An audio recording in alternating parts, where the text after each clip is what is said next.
welcome to Amphlett Reviews, back with another Hong Kong content review. Continuing on with the very unintentional but now intentional Johnnie sort of marathon that I just seem to be rolling with at the moment. Getting through a little bit of kind of the backlog movies. There's been a kind of a slow releases recently in terms of kind of 88 films. Eureka, there's a lot coming out within September, October. So I figured dive back into the collection. Let's see what other films I'm interested in checking out. And while I'm in the good times with Johnnie, let's continue. And I have a really interesting edition that I picked a while ago called Sparrow. This is a really nice DVD edition for a 3-disc set. Features the film, features the soundtrack, and an hour-long documentary and lots of behind-the-scenes basically on this film, and here's a little bit of his career. The documentary is called Johnny's Got a Gun, and it's basically like a collaboration of different clips and behind the scenes kind of footage of him making various different movies and his style of process and his thinking in making these films. And despite being a DVD, it's actually a pretty nice edition overall. As you can tell there, so you get the standard DVD on there. So I think it's got a few making of behind the scenes, and I think it's got the standard kind of usual stuff you would find. And also you've got the separate edition there, which features the CD and the bonus disc, which gives you behind the scenes nature. So you got the documentary, hour-long documentary, you got interviews with cast and crew, you got the original Hong Kong trailer photo gallery, you got press footage, you've got interviews with Johnnie with the cast, PTU trailer, and of course the soundtrack, which is very, very key to this film, which I'll get into momentarily. But it's a great edition overall. The quality for the DVD is not the best. It's a little bit kind of definitely into Blu-ray, but perfectly fine for a viewing experience and just kind of to watch the film and to experience it. And so let's dive into Sparrow.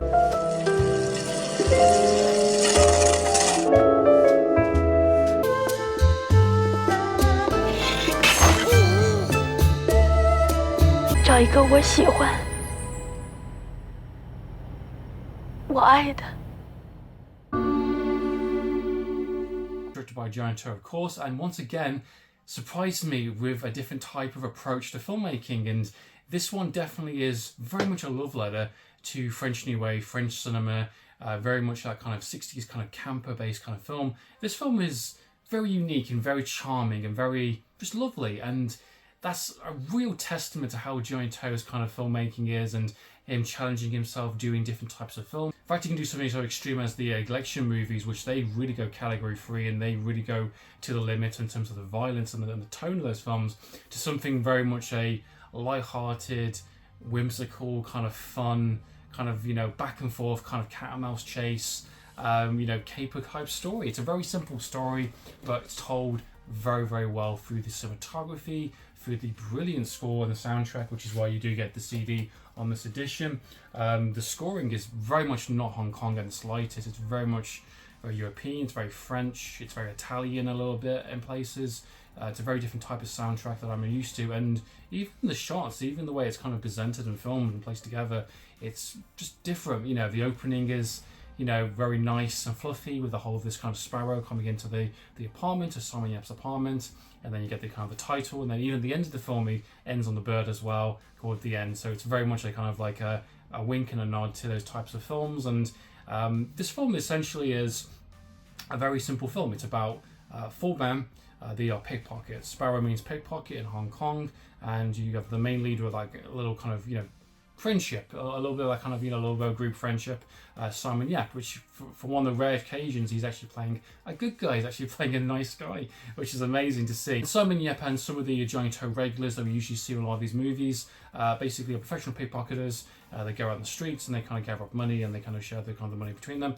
And this woman comes into their lives, and essentially the first half an hour is the core setup and the core concept of the film. You have this really beautiful woman, played by Kay Lee, who is basically someone who's manipulating him a little bit in terms of doing something, a job, a task that she wants. She wants out of this kind of relationship with this very wealthy man, and you know, she is kind of trapped because he has her passport and she can't escape, she cannot leave. And this guy's not like horrible or nasty or vicious or anything, he just has power over her and he won't let her leave the country essentially. She cannot leave, she can't feel the love that she wants, this kind of nameless love on the other end of the phone, and she kind of kind of seeks out the services of these four men, and she kind of, the first initial kind of half an hour is very impressive, it's very interesting, because she kind of introduces herself into these four individual men's lives in different ways, and to kind of see what their skill sets are, and to see if they're willing to do a task for her, and various results do end up happening, and the kind of, you know, things don't always know always what they say. Various situations happen within that kind of first half an hour, and they kind of clock on something's not quite right, and they confront this woman, and then the rest of the film kind of goes off from that point onwards. And essentially these four men have a decision whether to help this woman to kind of, you know, get back her freedom and get back her life. Get a lot of kind of various kind of scenarios that do play out.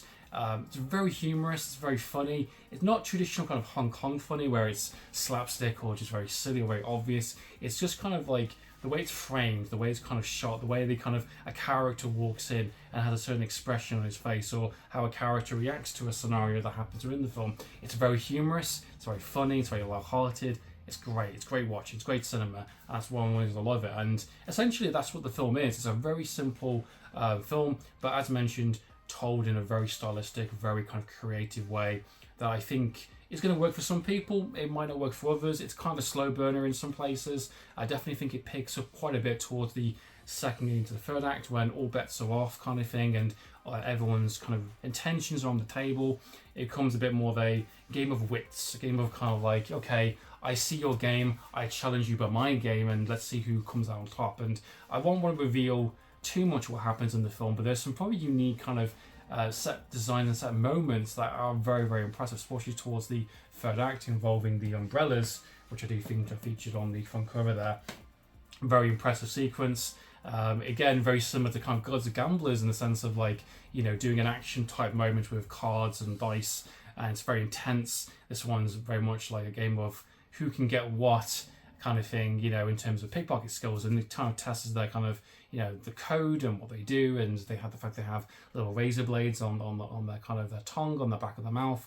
It shows the tricks and the trade of the craft, and it's very, very impressive. It's very fun.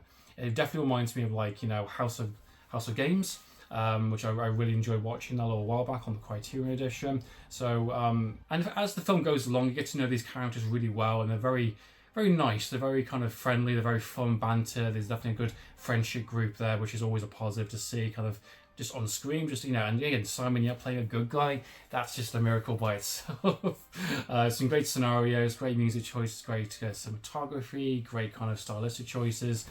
Pacing can be so and so, but I did enjoy it. I did enjoy my time with it, and it definitely was something that I'll love to watch again, all over from scratch, and just to see that same story play out over again. And I think it will be a case of a hit and miss in that regard, whether this kind of works for you as a viewer. But I think this definitely was definitely a big win for me, and I would absolutely love to see this on a, you know, brand new Blu-ray edition. And it's funny as well, because this film was done in 2008, a big love letter, a big kind of, you know, inspired kind of, you know, to kind of French cinema and that kind of, you know, 60s kind of era. And he would do in 2009 Vengeance, a film I've already reviewed on the channel, about a French you know, leading actor taking over a Hong Kong movie, you know, called The Chef, and he's kind of taking revenge on his family's kind of killed. So he definitely had a certain type of thinking during that kind of time frame, during those couple of years, and he definitely wanted to make certain types of films, and you can definitely tell he had this type of approach to his kind of filmmaking this time around. And watching kind of both films in the short time space with each other definitely makes a lot more sense. That's been my thoughts and impressions, guys. Please comment down below on your thoughts and opinions on Sparrow.